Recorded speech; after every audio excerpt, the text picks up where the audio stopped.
Le Nikon Z8. Celui qu'on attendait tous, le boîtier qui sait tout faire, le mix parfait entre un couteau suisse et une grosse Bertha allemande. Aujourd'hui, je teste le dernier boîtier de chez Nikon après plus d'1 mois d'utilisation intensive.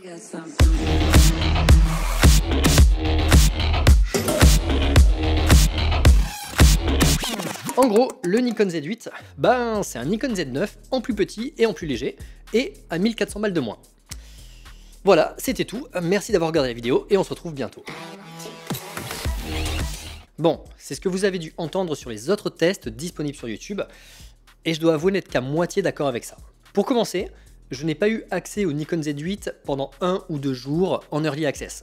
Je l'ai acheté avec mes deniers et j'ai attendu plus d'1 mois avant de vous pondre cette vidéo, et ce, pour avoir l'avis le plus objectif possible.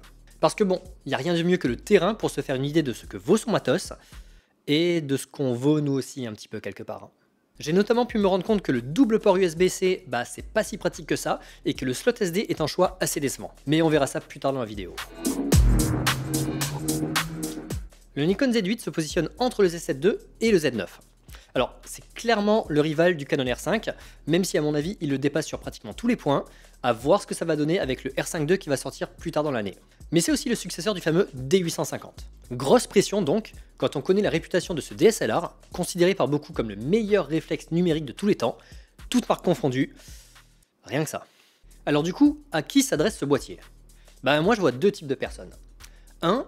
Les possesseurs du D850 qui n'étaient pas satisfaits des performances et de l'ergonomie du Z7 II, mais qui en même temps ne voulaient pas non plus s'encombrer du massif Z9.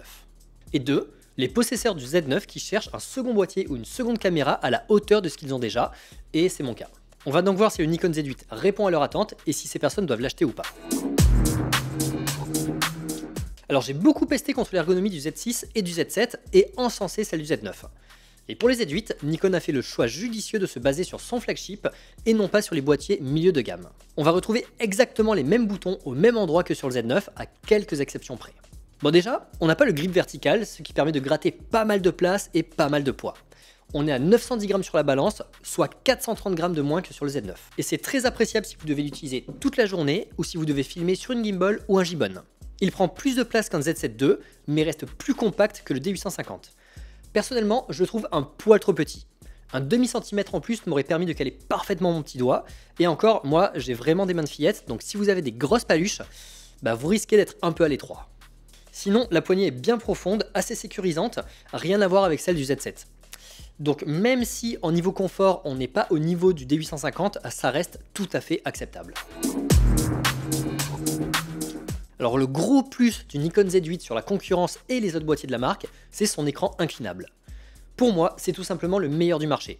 Que ce soit à la verticale ou à l'horizontale, il reste tout le temps dans l'axe du capteur, ce qui aide beaucoup à réussir des travelling à main levée. Dans le cadre de la prise de vue portrait où on shoot souvent à hauteur de ceinture, ça va vous permettre d'éviter de prendre des positions cheloues et vous pourrez garder votre dignité tout en ayant du style.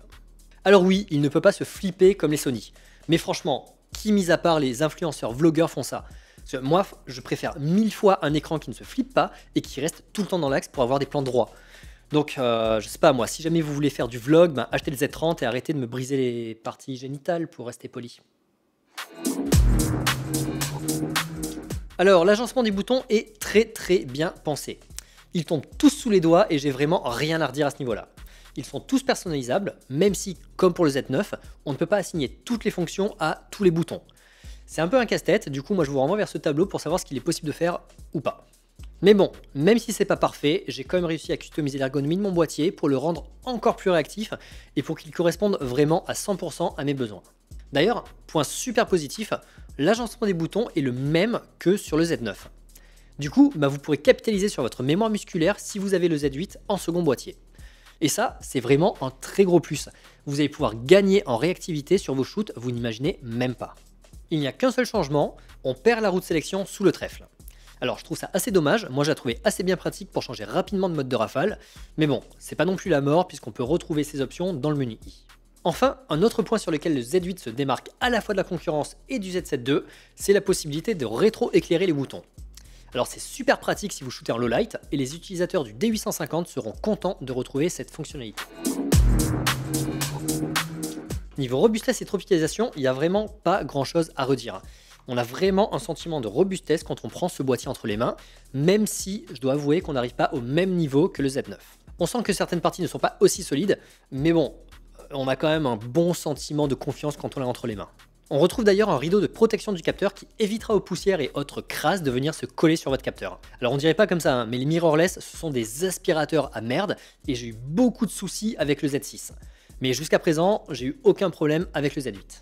Et pourtant, Dieu sait que je suis un gros cochon en matière de changement d'optique. Autre changement par rapport au Nikon Z9, on perd le double slot CF Express Type B pour un slot hybride CF Express carte SD. Et là, je dois avouer ne pas comprendre les autres youtubeurs qui sont contents de ce choix-là. Ce choix est tout simplement pourri. Voilà, ça c'est dit. Il n'y a aucun avantage à avoir une SD à la place d'une CF Express. Premièrement, le débit.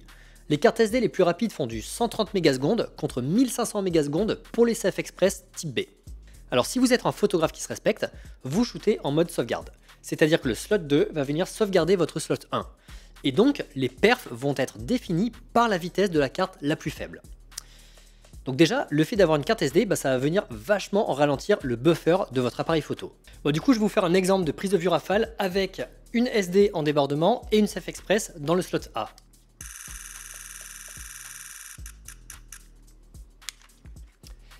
Et maintenant, on va faire le test sans la SD pour voir si le buffer est un peu meilleur.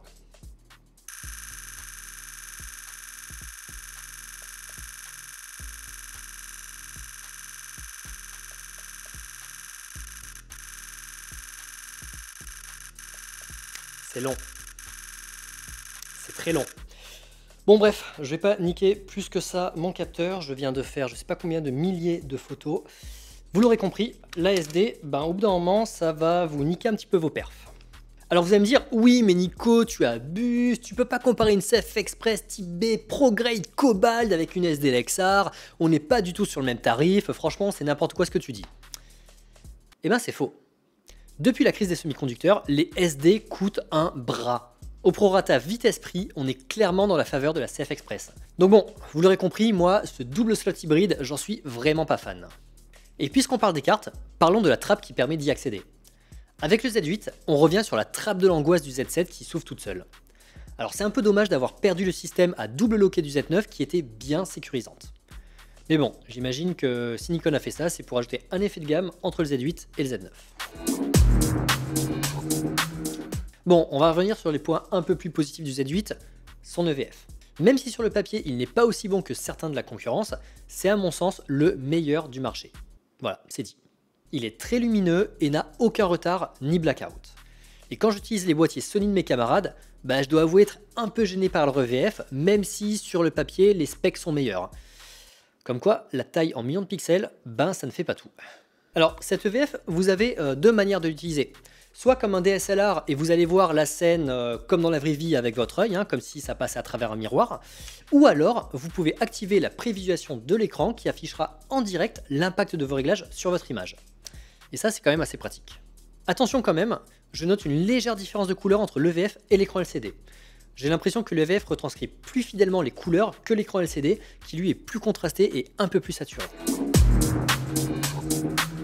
L'un des éléments qui ne m'a pas fait aimer les Z6 et Z7, c'est leur réactivité. Ou plutôt leur manque de réactivité. Quand vous passez le commutateur sur ON, ils mettent trop longtemps à s'allumer.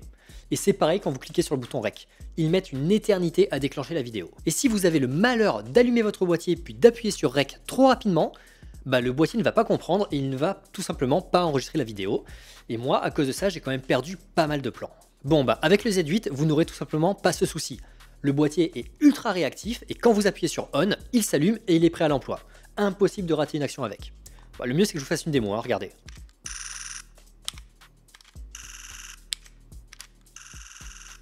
Voilà, c'est juste ultra rapide. Franchement, ça en manif, c'est du feu de Dieu parce que vous allez pouvoir économiser quand même pas mal de batterie en switchant on-off quand vous ne l'utilisez pas.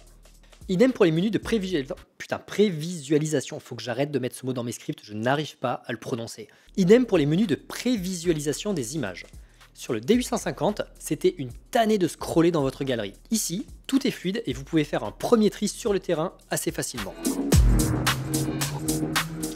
Le Nikon Z8 dispose d'un port casque et micro assez utile pour la prise de vue en vidéo et d'une prise HDMI pleine taille, ce qui est quand même mieux qu'une prise mini ou micro qui sont un peu plus fragiles.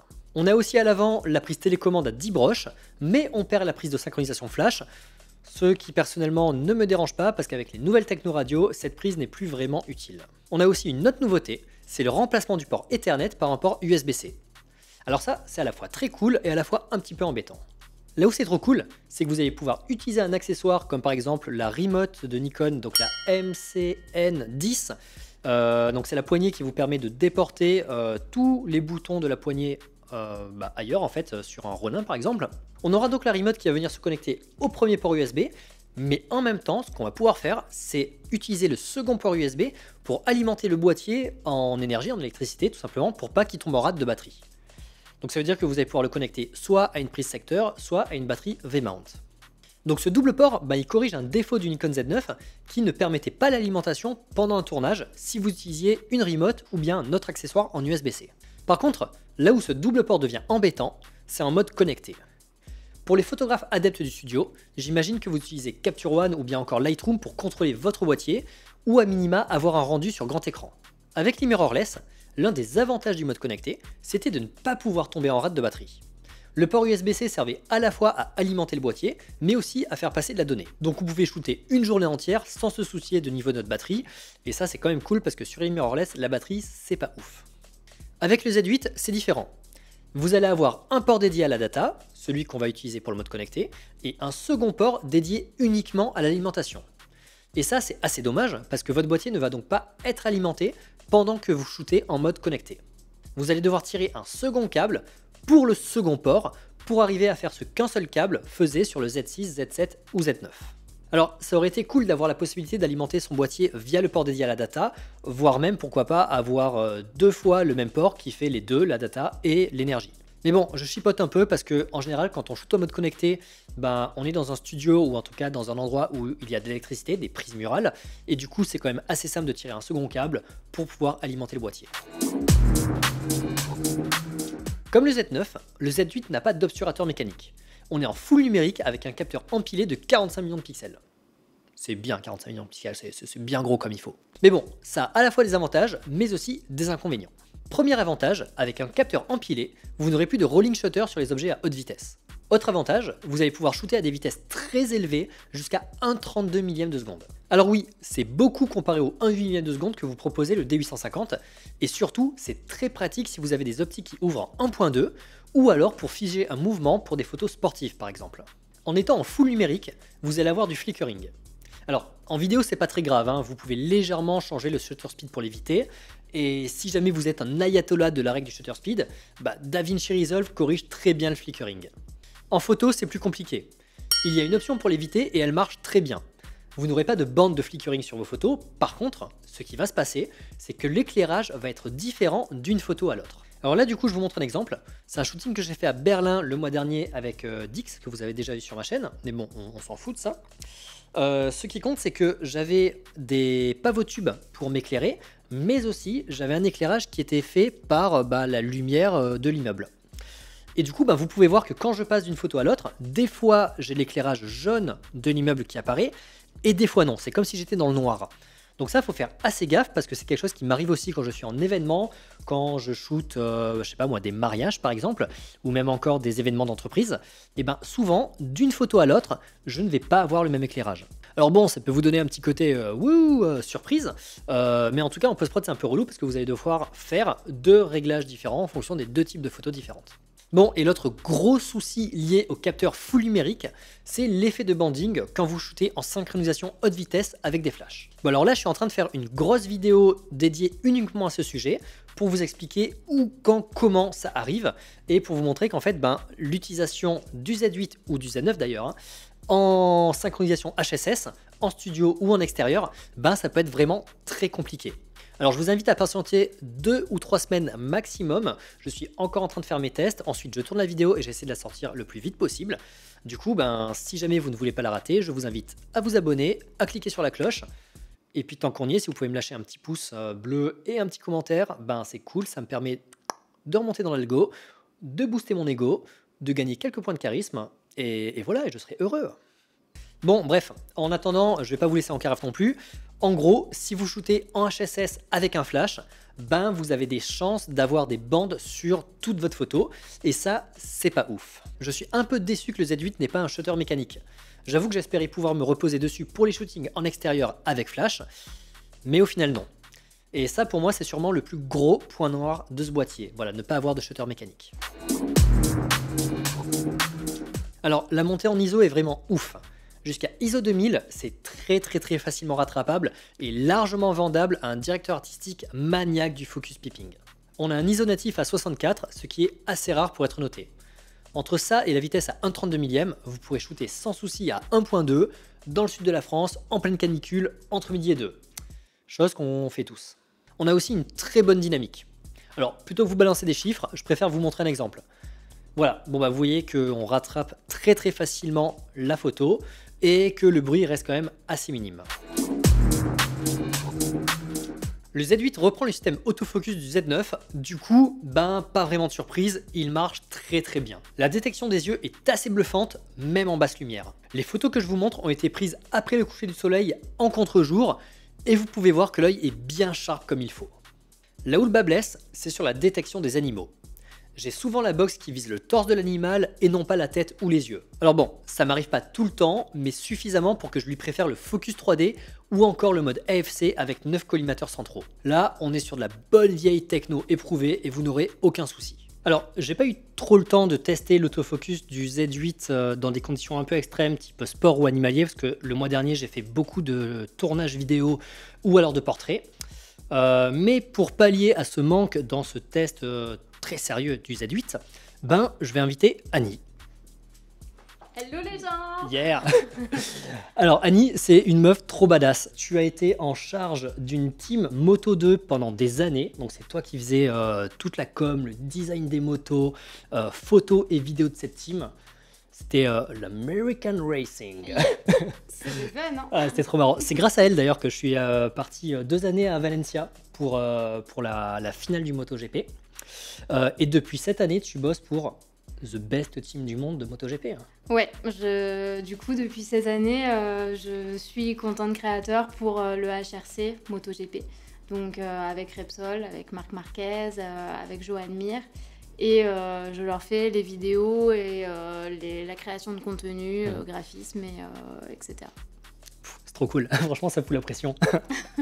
Du coup, toi ton taf ça va être de faire de la photo, de la vidéo, bon, des motos, mais aussi et surtout de la vie du team. Donc tu vas être dans les paddocks, tu vas voir les mécaniciens, tu vas voir un peu toutes les gens qui sont autour des motos et qui vont bosser dans la team. Ouais, exactement. Je vais...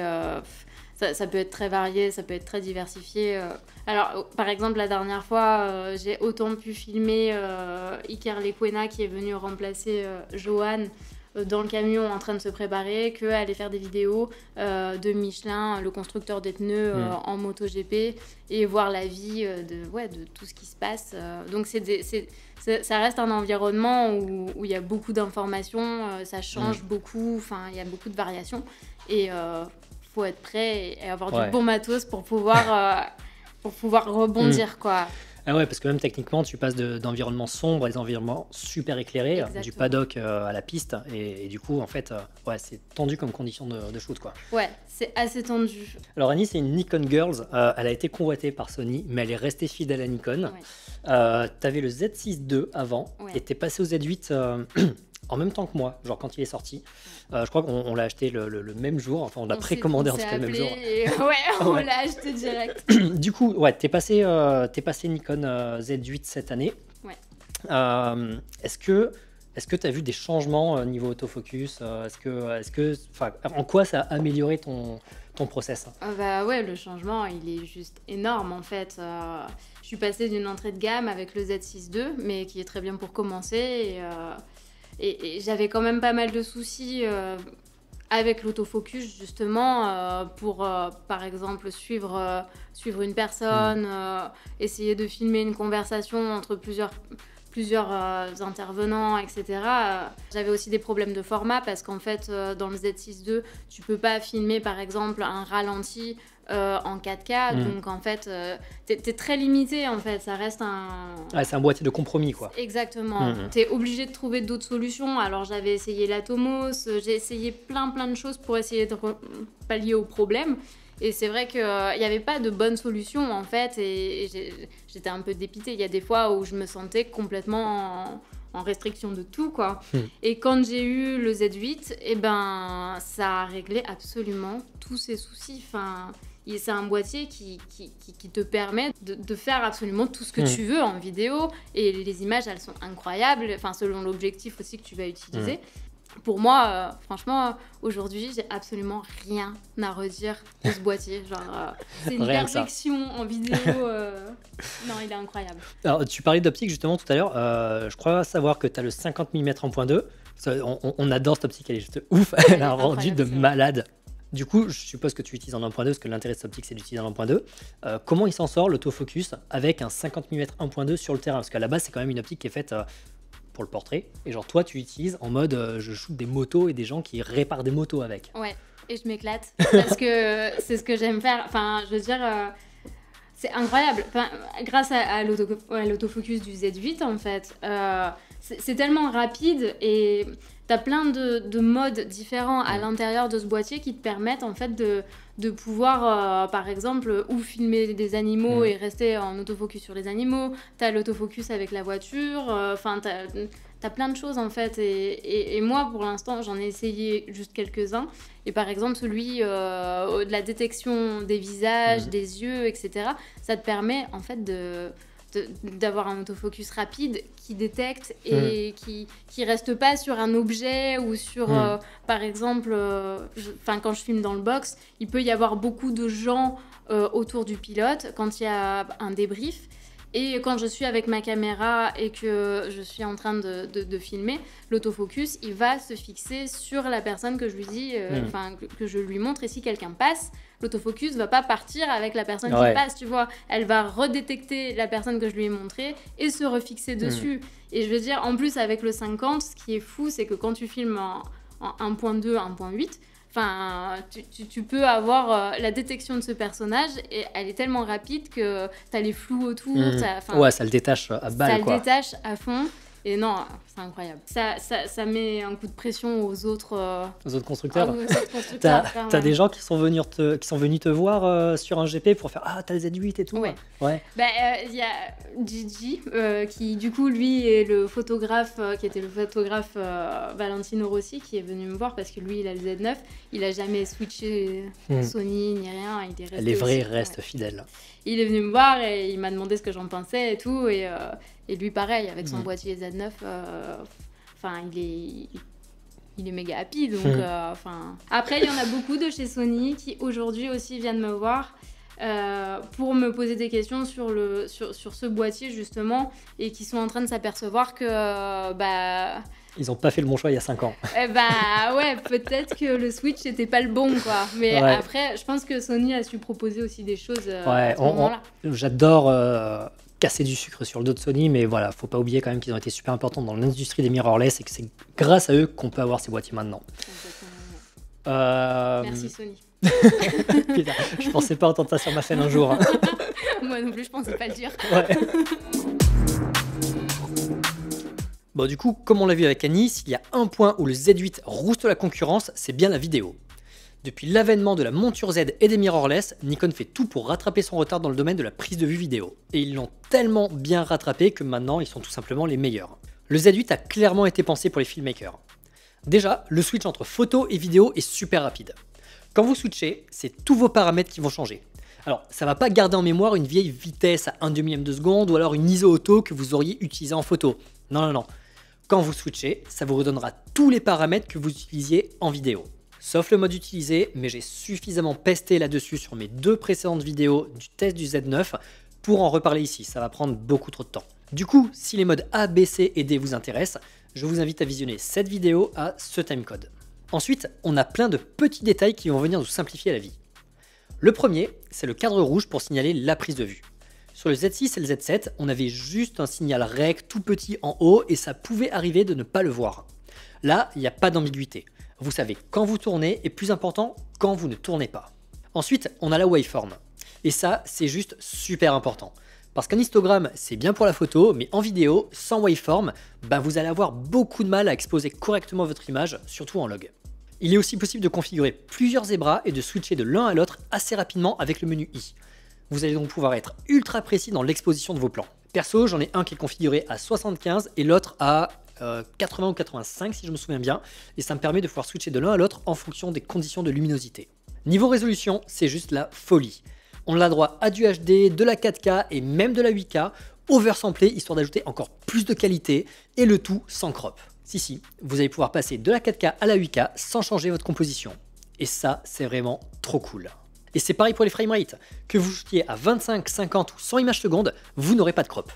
En gros, vous allez pouvoir poser votre cerveau parce qu'à chaque nouveau paramètre que vous allez mettre en place, vous aurez le même cadre. Vous n'avez vraiment plus de soucis à vous faire. Pour les codecs, vous avez l'embarras du choix. Si vous êtes un peu pauvre et que vous n'avez pas l'argent pour vous payer les CF Express de la mort, vous pouvez vous retrancher sur les classiques H.264 et H.265 compressés. Et vous êtes un peu plus chaud, vous pouvez passer sur du ProRes 4.2 de 10 bits ou du ProRes RAW 12 bits. Et si vous êtes un gros fifou et que vous avez investi des milliers d'euros dans des ProGrade Cobalt, franchement, allez-y, vous pouvez carrément utiliser le format RAW en 12 bits. Alors ce format RAW, un jour il faudra que j'en fasse une vidéo dédiée parce qu'il y a quand même pas mal de choses à dire. Il est juste incroyable. À l'étalonnage, vous allez pouvoir être très précis dans la gestion de vos couleurs et surtout, il est tellement bien optimisé que vous pourrez balancer de la 8K, comme ça, sur votre timeline sans proxy et votre ordinateur ne va juste pas ramer. Bon, par contre, ça pèse un âne mort, comptez à peu près 15 minutes de vidéo pour 320 Go. On a ici un double ISO natif, le premier étant à 800 et le second à 4000. Oui, 4000. Alors autant vous dire que vous n'aurez aucun souci à avoir des plans propres en low light. Par contre, en extérieur, il va falloir faire chauffer les filtres ND. Au final, je ne trouve qu'un seul point négatif au Z8 en vidéo, et c'est la prise de vue verticale. Entre TikTok, les Reels et Snapchat, je me retrouve à filmer autant à l'horizontale qu'à la verticale pour mes clients. Et si le Z8 adapte toute son interface en photo, c'est pas le cas pour la vidéo. Alors je sais pas pourquoi, mais c'est vraiment dommage. En verticale, ça devient compliqué de bouger son collimateur et la waveform est assez difficile à lire. J'avais déjà fait ce constat avec le Z9 et Nikon ne semble pas vouloir améliorer ce point, du coup, va falloir faire avec. Bon, on a vu que le Nikon Z8 faisait tout pareil que le Z9, mais en étant plus léger et plus petit. Alors elle est où l'arnaque? Pour moi, elle se trouve au niveau de la batterie. Qu'on se le dise, le Z8 est un petit ordinateur qui calcule des trucs de malade, et évidemment que ça pompe beaucoup. Alors ne vous attendez pas à une super autonomie de sa part. En shooting photo, j'utilise 2 batteries par demi-journée, et en vidéo, c'est à peu près pareil. En gros, je suis entre 4 et 6 batteries par jour. Va donc falloir en acheter beaucoup, ou alors passer sur de la V-mount pour la vidéo. Mais bon, c'est pas propre au Z8, tous les mirrorless ont une autonomie très en deçà des DSLR, donc je peux pas trop lui en vouloir à lui uniquement, c'est vraiment le cas d'un peu tous les boîtiers.